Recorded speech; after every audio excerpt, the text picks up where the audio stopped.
Esse aqui vai valer cada segundo do seu tempo. Dr. David Clement. Ele, inclusive, foi entrevistado no canal do Dr. Michael Salla. A natureza da emissão solar. Embora haja ejeções de massa coronal, aliás, estamos sendo bombardeados por várias injeções de massa coronal sucessivas, e existe uma associação direta, como foi demonstrado por Stephen Burns, com o Trace Atlas, que eu já aqui demonstrei para vocês no canal, que carregarão códigos de alta energia de forma mais física. A emissão mais proeminente será uma emissão de energia multidimensional, que entra no tema que será delineado no próximo domingo, Axis Mundi. Energia de vários mundos diferentes, em outras palavras, mundos que estão se encontrando. Lembrando que há 12.500 anos atrás, existem inúmeras fontes, meus amigos. Os mundos conviviam harmoniosamente. Seres de outras dimensões, seres de outras densidades, seres extrafísicos, seres físicos também de outras orbes, de outros planetas, conviviam harmoniosamente. E isto foi interrompido. E agora esse processo vai reiniciar novamente. Quando a gente fala de transição planetária, a gente está falando do quê? Do encontro de mundos, aonde o véu que separa os mundos será rompido. Em outras palavras, é isso. Não material, que irá envolver atravessar todo o sistema solar. O grande problema da maioria dos ufólogos e dos pesquisadores, e eu me coloco nessa conta porque eu também caí nessa, é não saber diferenciar um ser interdimensional de um ser físico que utiliza tecnologia transdimensional, de um ser extrafísico e de um ser multidimensional, porque existem, cada um tem as suas próprias especificações, particularidades. Aí as pessoas pegam tudo, colocam no liquidificador, e é claro que é bastante indigesto. A conclusão acaba sendo sempre equivocada. Uma missão de energia multidimensional, não material, que irá envolver e atravessar todo o sistema solar. E isto ocorre externamente do Sol para todos os planetas que compõem o sistema solar, e internamente também, no núcleo da Terra, em várias camadas diferentes até a superfície. Um processo transmutador, de fora para dentro, de dentro para fora, literalmente falando. O núcleo da Terra, simultaneamente a Terra também está se preparando. O núcleo da Terra está passando por uma ignição de energia, assim como ocorre na superfície, ou seja, através do Sol. Descrita como uma estrela incrivelmente bela, que está se movendo em direção à superfície da Terra. Purificação da Terra. A Terra está passando por um processo de purificação devido à experiência da humanidade. Há muitas camadas de energia antigas armazenadas por milênios que precisam ser liberadas. Isso pode resultar em alguma atividade sísmica imediata. Aliás, a gente já está presenciando isso. Várias atividades sísmicas na superfície. Alguém vai dizer assim, eu já falei, comentei no canal, mas é importante reforçar. Ah, mas abalos sísmicos sempre existiram. Sim, só que nós estamos presenciando, testemunhando abalo sísmico em locais que nunca havia abalo sísmico antes. Esse que é o ponto. Primeiro, o núcleo da Terra consiste em uma imensa esfera de energia negra, frequencial. Inclusive, isso já era conhecido pelas sociedades secretas, principalmente pelas sociedades secretas da Alemanha bigodista. As civilizações da Hiperbórea e da Atlântida eram capazes de sintonizar essas frequências utilizando o vril, ou energia universal, ou éter. Tem várias designações diferentes, ou superluminais. Que é uma energia que é mais rápida que a velocidade da luz, que emana diretamente dessa fonte e se distribuía em múltiplas camadas vibratórias até atingir a superfície.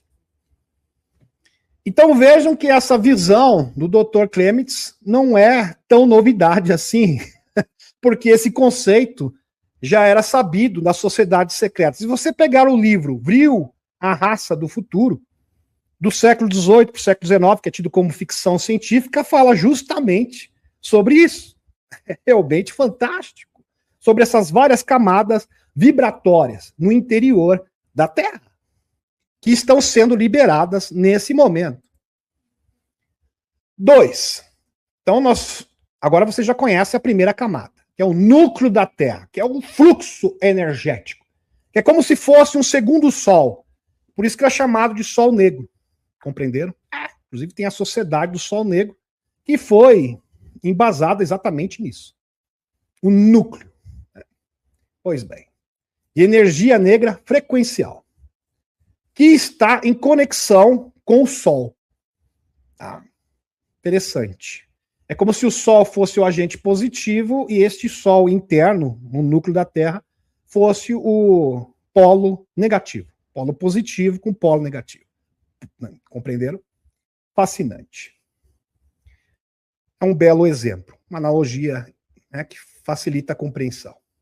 2. Na camada mais profunda do núcleo terrestre está a frequência primordial do universo, um autêntico portal dimensional que conecta inúmeros reinos e universos paralelos. Essa descoberta foi estabelecida pelo cientista russo Vladimir Kilokov, pioneiro da engenharia de biolocalização. Inclusive, eu trouxe essa matéria no canal para vocês. Ele fez um experimento e ele percebeu que existiam seres hiperdimensionais superpoderosos próximos do núcleo da Terra. Interessante. Depois, primeiro nós temos o núcleo de energia escura. Depois nós temos aqui a segunda camada de frequência primordial, que seria múltiplos portais para vários reinos diferentes. Essa aqui é uma representação para vocês, seria exatamente como isso. Lógico que não é exatamente isso, mas dá uma ideia, facilita o nosso imaginário de como que funciona isso, porque é um conceito, vamos colocar dessa forma, bastante abstrato, né? Mas seria isso, vários reinos, vários portais, vários canais diferentes para vários reinos diferentes. Realmente fantástico.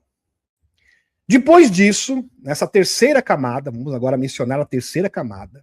Na terceira camada, na próxima camada vibratória, situam-se os seres de matéria sutil, diretamente ligados aos 4 elementos primordiais, que residem os célebres elementais da natureza, de Paracelsus. As fadas, os silfos do ar, os gnomos da terra e as salamandras do fogo e as ondinas da água. Que sensacional! Seriam os elementais da natureza, nesta terceira camada. Na camada superior, na quarta camada, na próxima camada, nos vastos bolsões subterrâneos, aí já começa os bolsões subterrâneos, que foram demonstrados por Emily Smith, Randy Kremer e pelo próprio JP, habitam os titãs, os guardiões de Gaia. Na próxima camada, nos vastos bolsões subterrâneos profundos, semelhantes a aquíferos, conforme revelado por Emily Smith e Randy Kremer, habitam os titãs, seres colossais. Entre eles, o famoso Druids, os Driadas, que tem aquele cabelo dread. Randy Kremer afirma que eles são os sistemas de defesa naturais de Gaia e os guardiões ancestrais da Terra, com 90 metros de altura, como se fossem o King Kong. Então, aqueles filmes, né, do King Kong, do Godzilla, não são tão ficção assim.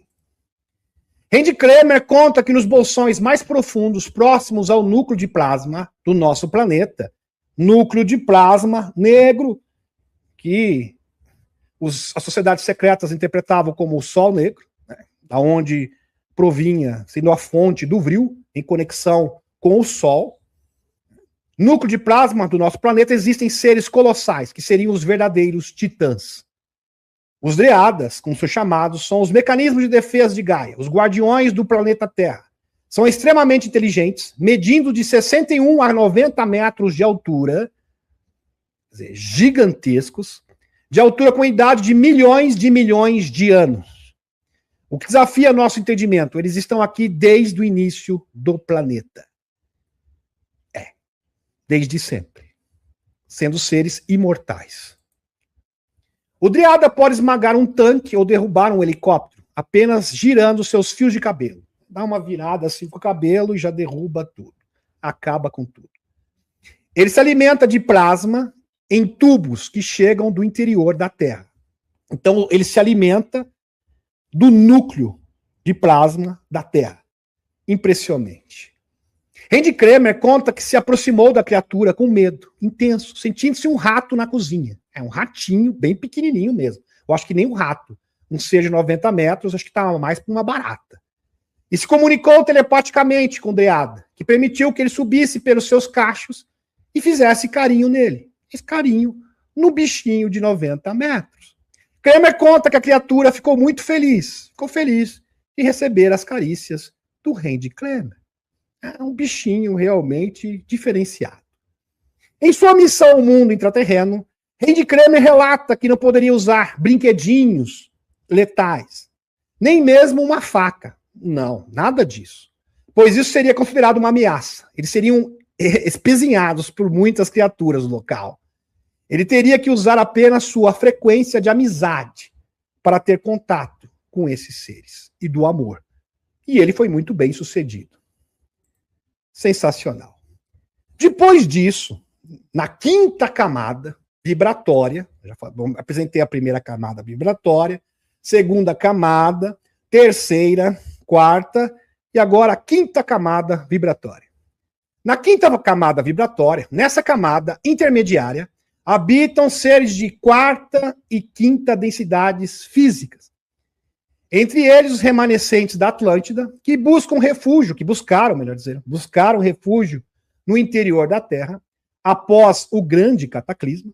Aqui se encontram cidades como Telos, do Monte Shasta, colônia ancestral dos seres de Alpha Centauri, Poside, que tem o seu ponto de acesso na Serra do Roncador, no Brasil. Nesses bolsões intermediários também vivem os reptilianos nativos da Terra interior, seres extremamente avançados, estabelecidos na quarta densidade. Que são os mesmos seres que tiveram contato, por exemplo, em 1999, no caso Lacerta, Oliver K., que é um pseudônimo, aquela entrevista incrível. Na sexta camada, tem mais uma camada. Sexta camada vibratória, mais próxima à superfície, essa camada aqui já é bem mais próxima à superfície, habitam os homens-formiga. Os mesmos que entraram em contato com JP. Seres amorosos, benevolentes e guardiões de tecnologia ancestrais. Nessa mesma camada também vivem os reptilianos primitivos. Esses reptilianos já são de terceira densidade e eles são um tanto perigosos, vamos colocar assim. Eles podem, não que eles sejam maus, tá? Mas se eles olharem para você, eles vão te enxergar como uma galinha. Isso. Para fazer parte do jantar, se é que vocês me entendem. Reptilianos primitivos registrados por militares norte-americanos no Vietnã, por exemplo, em 1970. Além da raça reptiliana agressiva que atacou mineiros na Pensilvânia em 1940. Fato documentado em relatórios classificados em 2008, inclusive as fontes estão aqui na tela para vocês. Eu não vou dar aqui todos os detalhes, porque se eu for dar todos os detalhes sobre esse assunto, a gente vai ficar aqui horas e horas. Tá aqui. Documentos classificados revelam reptilianos subterrâneos desencarnaram 15 mineiros de carvão. Lembrando que todos esses reptilianos são totalmente primitivos. Tá? Todas as testemunhas mostram, não tem tecnologia, não tem nada, são rústicos e se assemelham muito a índios. Tá? Totalmente primitivos. E aí, nesse caso, eles vão te enxergar como jantar. Diferente, por exemplo, desses reptilianos do caso da Lacerta, que são outra categoria de seres, já evoluídos, de quarta densidade.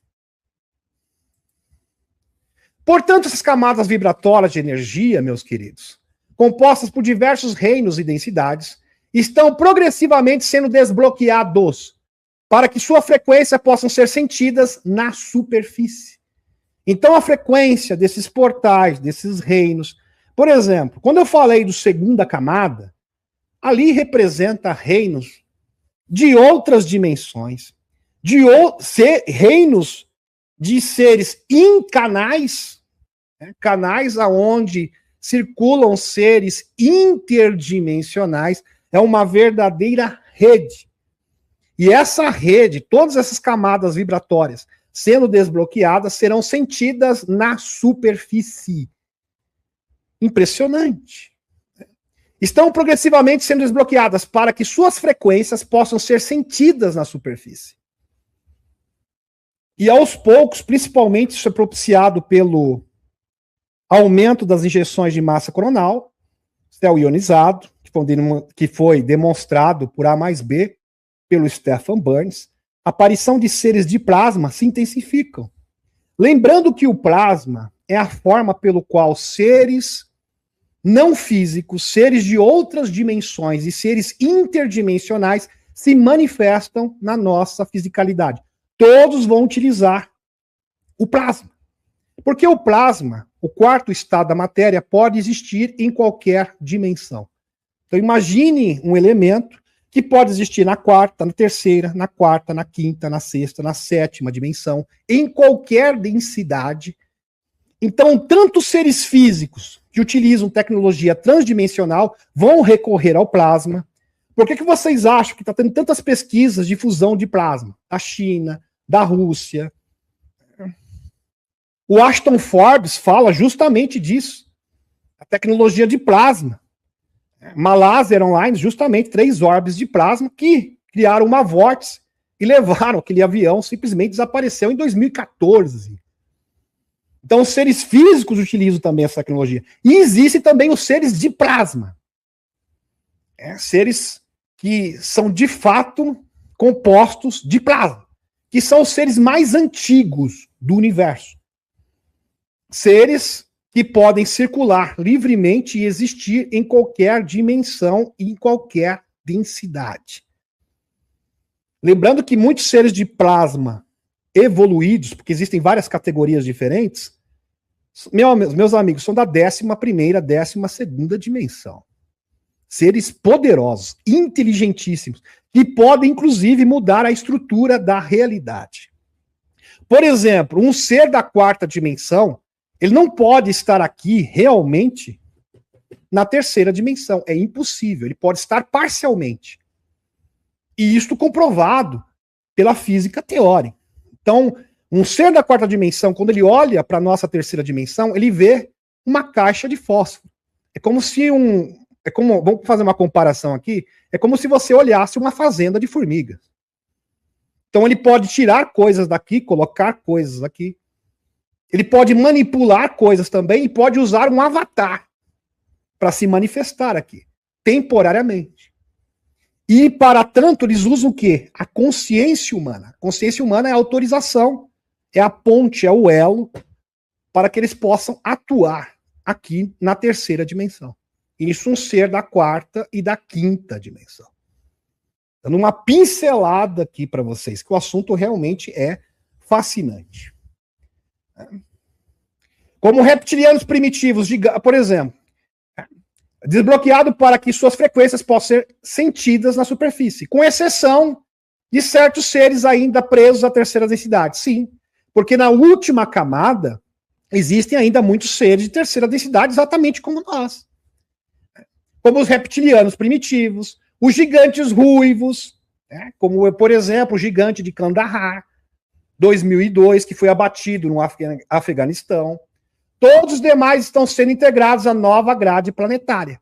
Esses seres agressivos que ainda operam em baixo nível de consciência e cognitivo também, necessitam evoluir espiritualmente para que possa fazer parte, junto à humanidade, que a humanidade também precisa evoluir, ascendente desse novo mundo que já está nascendo.